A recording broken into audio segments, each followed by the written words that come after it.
I would love to agree with you on a conceptual basis, but look at the reality.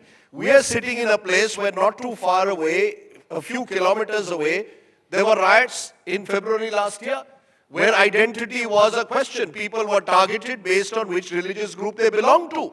We are sitting in a country where every time before elections, the political class goes and appeals to people based on their identities. That is the reality of this country. The Chief Minister of India's most populous state uses the dog whistle of Abba Jan. That's the reality. What you say at a conceptual level, who's going to disagree, sir? But this is the reality. The reason, let's not run away from the reality or what is the situation on the ground. People are either demonized if they belong to a particular community, or they cry victimhood. But either way, this is a real life question. You've got to ask this question of your own political class, sir, in a way. Why did they take us to where we are 75 years later? Would you agree with me? Sir, I think you did not pay attention to what I stated earlier. I said political class has failed miserably.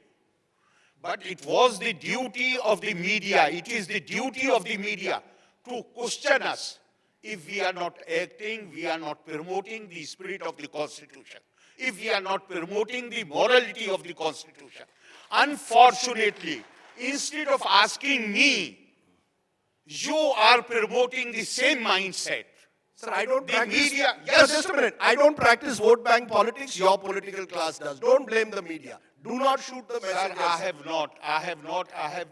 I have already said that politicians have failed and media has also not been successful in the sense that if, power, unfortunately, when you seek power, that is why the media is considered as the most important pillar of democracy. So that in my pursuit of power, if I do something which goes against the provisions of the Constitution, against the morality of the Constitution, against the spirit of the Constitution, then you ask questions to me. Instead of asking questions to me, you are promoting the same mindset.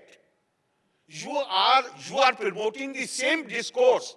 You are promoting the same kind. The professor of Jawaharlal Nehru University, he has written, he is no more, Professor Bipin Chandra, he was a leftist, but I greatly admire what he has written in his book. He said, Confucius, before referring to him, I will come to Confucius. Confucius was asked by his people, by his disciples, what is the essence of action?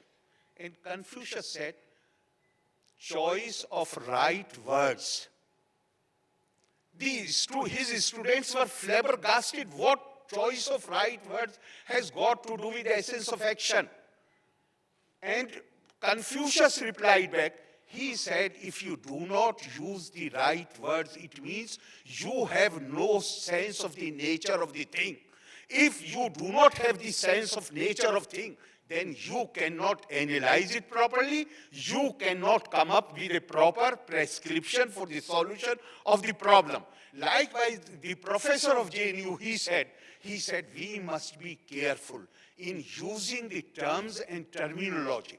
Because if we use a terminology which heightens the sense of community consciousness, ultimately it will strengthen the forces of communalism. And we have paid so much price, India.